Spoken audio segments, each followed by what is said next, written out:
Mayong adlaw, kini nausabang inyong tita Ay para sa binisaya nga pagtudlo sa grade 5 mathematics o karong buntaga atong i-take up ang multiplying fractions. Unsaon pag-multiply sa fraction? Di ba? Ato namang na-take up atong miagi nga unsaon pag-visualize sa pag-multiply sa fraction. Karon wala na i-visualize, compute na. Sinigaay na karon sa mata. So, inani, unsaon pag-multiply sa fraction, lahi ni siya ha. Kung i-multiply nimo ang numerators, katong mga numero bitaw nga nasa ibabaw, dayon i-multiply pod nimo ang mga denominators. Then i-simplify ang answer kung kinahanglan. Yung nga ni kag fraction, mura man na yun na siyang division, i-divide lang nimo. Nana ang numerator sa denominator. So parehain ani. 2/5 times 1/10. Diba ingon ko nga i-multiply ang numerators over i-multiply pod ang denominators, din simplify kung kinahanglanon. So pareha ni atong ihinaon pag istorya ha. 2 times 1. Pwede po na siya ibutang din ha na 5 times 10. Mo nang fraction. Dayon na kayo. Dayon, imong tan-awon bi kung naabay common factor din ha. Kay kaning ni ang pag-multiply sa fraction, pwede ni siya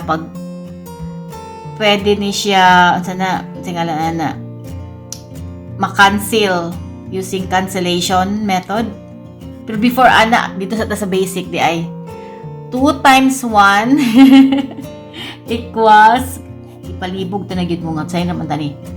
Di ba ko nga multiply numerators 2 over 5 times 10 is 50. Then simplify or unsa may common factor sa 2 ug 50 or unsay number pwede ma-divide, divisible na dayon ta sa 2 ug 50. So 2. So dunay usa ka 2 sa 2 ug 25 sa 50. Maunang answer. Nasabtan na. Okay. Dahil nasabtan man, atong ipakita sa inyo kung pwede ba karon mahimong shortcut. Ani. So, parehin ani. Alain nga pa maagi. Inanion pod. 2 times 1. 5 times 10. Diba? 5 times 10. Karon imong tan-awon kung nabay common factor sa taas ug ubos. Kana taas ug ubos. So, kani og 10, di ba? 2 og 10. So, utruhon ako pagsulat ang 10. Himuon ako 2 times 5. Sige, utruhon ako sulit. 2 times 1 times 5 times 2 times 5. Kita na? Ay, excuse me. Dili na COVID. Dayon, using cancellation method, di ba kay ang fraction division man na? So, minimita kag common factor or greatest common factor. I-divide. Unsay nabilin? 1 and 5 times 5, 25. Mao na siya. Parehas lang answer. Diba? Okay, parehin ani. Letter B. I-multiply ang numero sa ibabaw. Numerator, i-multiply po ang ubos. So, 4 times 3 times 3 times 10. 10 man na siya, di ba? So, ako na lang siya bungkagundaan kay mo. Sige na lang, isuot sa nato niya. Okay, tan-awon ni mo daan, agoy na nagyoy pwede makancel na greatest common factor. Na pwede ma-divide, na greatest common divisor. Okay, so bungkago na to ang 4. 2 times 2 times 3. Kana siya. Diya po 3 times ang 10 bungkago na ko 2 times 5. Kaysa mag-multiply ko 4 times 3, 12. 3 times 30. Then ako i-simplify pag yun. Maadili tas pikas agi. Tanaw na to kung pariha ra ba. Mao ra gyapon batong padulngan. Okay. So cancellation method, greatest common factor ha. Di ba ingon ko kung unsay naa din na nga number, i-cross mo din na mo ng cancellation method. Siya pod na ito din na. So ang nabilin din ha, 2 na lang of 5. So ang answer is 2/5. Di ba? Or may po ka pwede 4 times 3 12. Yes. 3 times 10 is 30. Yes. Then pangitaon din nimo ang common factor sa 12. 12 is saman 4 times 3. 4 times 3 niya ang 33 times 10. Okay, di ba? Inana ka. Prime factorization mo itong tulo sa inyo ba? 2 times 5 di ay. Diya po 2 times 2. So, erase. Ang nabilin 2, 5. Parihara, 2/5 ragya po ng answer. Di ba? Okay. Next example. Kani. Ganahan ko aning prime factorization ba? Amput lang ka sa inyo. Depende sa inyo. Ang ubay maka-answer diretso. Ilan na din ay siyang i-reduce to lowest term diretso. Okay. So, 3 times 5 over 8 times 6. Okay. Tanawa daan kung nabay mga common factor nila. Ma-divide ba? Common divisor. Okay. Karon at least karon na ingon na gid akong common factor. Mga previous video na imo akong common multiple. Oh my gulay. Ngano man to siya? Oy, di man mao akong na-istorya sa akong utok. Okay. So 3 times 5. Ang 6 akong bungkagon para mawala ang 3 sa ibabaw. 2 times 3. Dili na nakabungkagon ang 8 kay wala siya'y common factor na sa ibabaw. So, siya lang. Unsay nabilin kanang 5 og 8 times 2. So, 5, 8 times 2 is 16. So, simplify na siya kay ang 5 prime na. So, ang pagkabalo nga prime na ang fraction kon na ay usa nga prime, especially numerator prime na. Common factor na gina siya. Okay, numerator. Or, kasunod ang number, pareha ng 3/4, 6, 7. Oh, kana siya. Simplified na siya ang answer. So, how about, i-take up na to. Sa'yo naman na, no? Whole number by fraction. Sabtan baka ito nila, no? Sabtan ito ninyo? Okay. Sabtan lagi. Okay, kani. Whole number by fraction. Okay, timan nga kung whole number gani, automatic nga ang denominator ana 1 times 5 over 7. Okay? So, itong naon. Hala, nabas like common factor? Wala. So, mapugos yung kakaroon og multiply og divide. So, inani. 9 times 5. Ito ganaon para makita. Equals 45. 7. Improper siya. So, imong i-change to mix.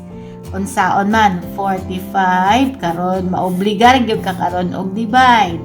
7 equals pila man? 6. Kana ba? Ang atong multiplication table din ha. 6 times 7, 42.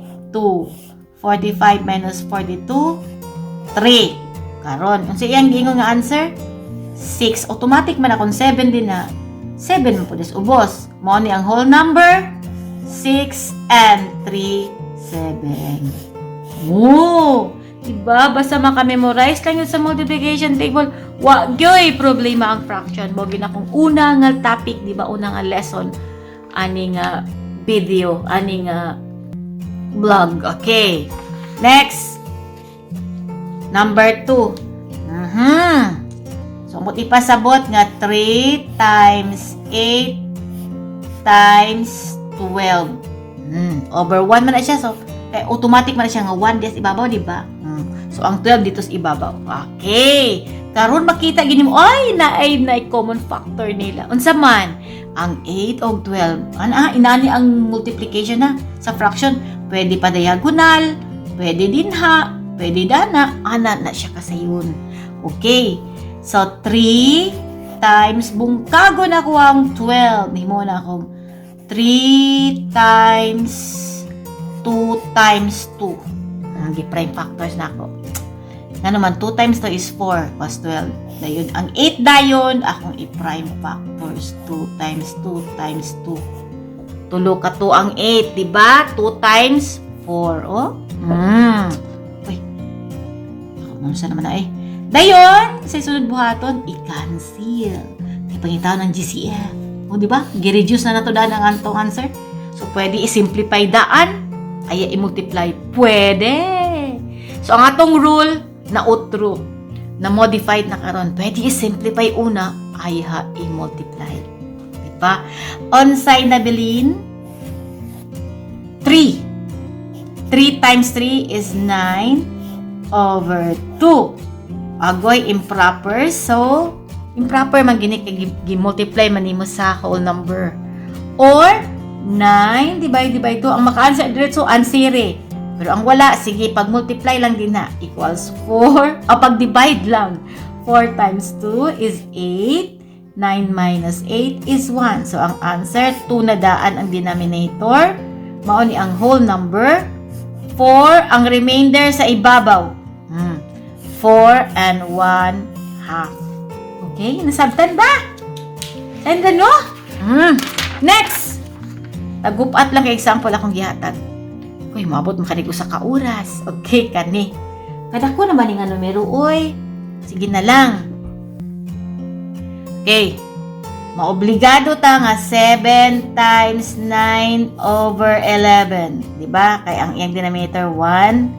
So, walay common factor. Walay common divisor nga ma-divide sa ila. Okay, so 7 times 9, automatic pila? 63 divided by 11. Hala ka diha. 11 times equals. So, imong i-divide ang 63 to 11. Okay, 11 times 6 nanubra 66. So dito ra kita sa 5. Diba? Okay, 5 times 11 is 55. Pila man karon ang 63 minus 55. So ako na yan na ang dili dayon diretso maka-subtract tudluan pala ko itong uban katong dili din diretso. 63 minus 55 magsugod ay kag sana bad list, magsugod kag ihap sa 55 muhunong sa 63 sa 55 56 57 58 59 60 61 62 63. Oh, diba? Hunong ka 63 so kay 55 katong dili katong para sa dili diretso maka minus baguna-una. So ihap ben 1 2 3 4 5 6 7 8. 8. Di ba nagbaro maka? Hindi na baro-baro yan. So, 8. So, ang answer is 11 ang denominator, 5 ang whole number, ang sobra, 8 ang remainder mo ng numerator. Nasabta na. Okay, very good. 5 and 8, 11. Okay, tara ang 11 niya din kay prime naman. So, meaning, muna na siya ang lowest term. Okay, next, kani. 6 by 5, 8. Okay, so 6 times 5 over 8. Agoy na ay pwede. Ang 6 og 8, so bungkago na ko ang 6.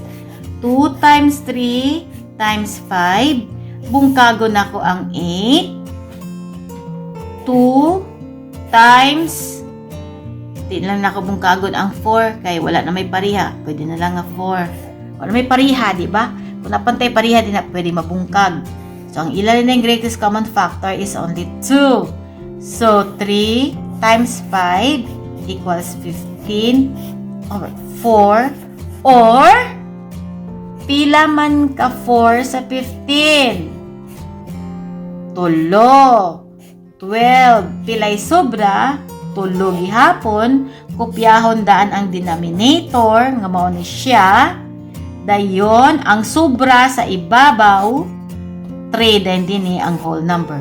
So, the answer is 3 3/4. Okay. Nasabda na? Pakpak sa nakasabot. Sa wala pa, hinay pa. Sagdi lang. Hinay-hinay lang gud taog sabot. Next. How about ang mixed number by fraction? Sao naman na karon? Kay mix man na siya, dili pwede nga idiretso na siya og multiply. So kinahanglan fraction by fraction ra gyud. So, imo ning i-change ang 2 1/2 to improper fraction. Unsa ang ganito? I-multiply plus 2 times 2, 4 plus 1, 5 halves. Mo ni siya ha, ang 5 halves. Duha og tunga nahimong 5 halves, meaning 5 ka 1/2. Times 3, 6. Wow! Ganahan kay kuhani. I-badlist day na ako dyan. Okay? Or, ana na dayon. 5 times 3 over 2 times, bungkagon na ako ang 6, 2 times 3. Para makancel na ako. Makita na ako ang GCF diretso. Simplify una, bay. So, natangimot taglaing paagi din, no? Simplify una, then multiply. Ayaw saba. Equals, pwede man na. Mau man na sa math. Pwede, basta insakto. Legit ang operation. Legit ang pamaagi. Basta insakto ang answer. Check. Ang nabilin is 5. Ang nabilin diri is 2 times 2 is 4. Or, pila man ka 4 ang 5? Usa. 5 minus 4, usa. 1 and 1/4. Okay, nasabtan. Sige, ato lang i-divide, babe, para maklaro. 5 minus 4, 1. 1 times 4, 4. 5 minus 4, 1. Okay, so ang answer, 1 whole, 1 and 1/4. O gani ha. Inyo pong i-review inyong division, multiplication of division. Okay, next. Ne. 2, 6 times 3 and 1/4. So, 3 and 1/4, 2, 6 times 4 times 3, 12 plus 1, 13 over 4. Karon equals 2 times 13 ang 13 kay prime. Ang sa itong ibungkagon ani. Kanilang 4 tong bungkagon. Times 2 times 2. Wala na. Dahil ako bungkagang 6 kaya wala man siya mapareha sa ibabaw. So ang answer 13 over 2 times 6 is 12 or pila? 1 and 1, 12. Diba? Nga naman wagag. 13 divide by 12 kay improper, change to mix. So, unsa may nabilin? 1 and 1, 12. Okay, nasabta na. Sayon na kayo, diba?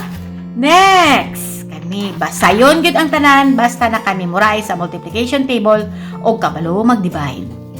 Gi-insert na ako ang division. Kaya ang bali sa multiplication, division man. So, karon change to mix. 5 times 3, 15 plus 2, 17 fifths times 3, 6. Karon, dingi kita karon. Mao gini karon. Nabay una, naaday pwede masimplify. 17 times 3 para mo gamay na atong ma-divide. 5 times kana siya 2 times 3. So ang GCF niya is 3. So ang nabili na lang, 'di ba? Mas gamay siya kaysa mag-multiply ka 17 times 3 divided by 5 times 6. Ay, dako kayo. Inanion na lang. So 17 over 10. 5 times 2. Pila man? Or 1. Usa ka 10 sa 17. Pila sobra? 7, 10. Sige, pakita ng good gihapon, oh. 17 divided by 10. 1, 10, 7. 1 and 7, 10. Woo! Pakpak tanan! Pakpak. Di ba sa'yo na yun, no? Okay. Next! Kani.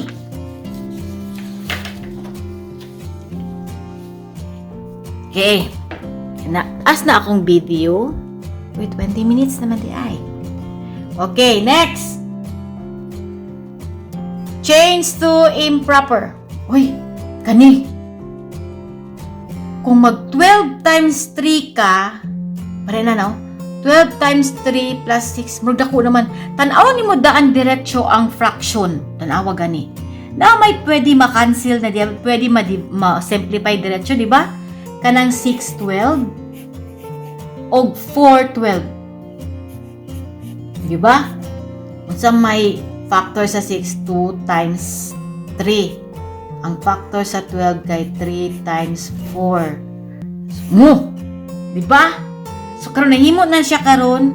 Uy, kani pa ding 4. Nahimo pa siya. 2 times 2. So, cancel. Unsay nabilin? 1/2. So, instead nga imong isulat nga 612, ang imong isulat 3 and 1/2. Ay, di ba? Kay kapay kay multiply, sus, i-divide. Ay, anaon na natin diretso. Nya ang 412, 2 times 2, ang 12, 2 times 2, 4 siya, times 3. Cancel. Ang nabilin niya, 1, 1/3. O, diba? Inana.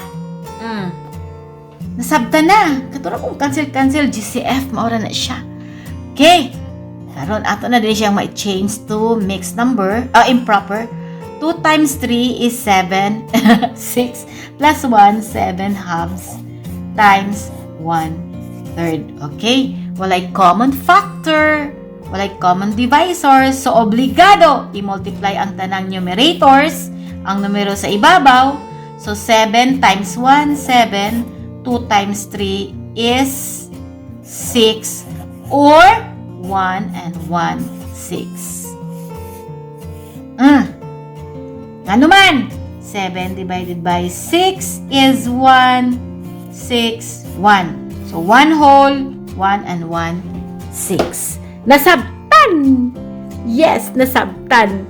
Okay, putlon ako ni nga video, part 2 na to, kay murag taas-taas na siya kay sa nga tanan. So, sa sunod nga topic, mix by whole number, o kini ang inyong tita ay, mayon kaninyo nga, I love math.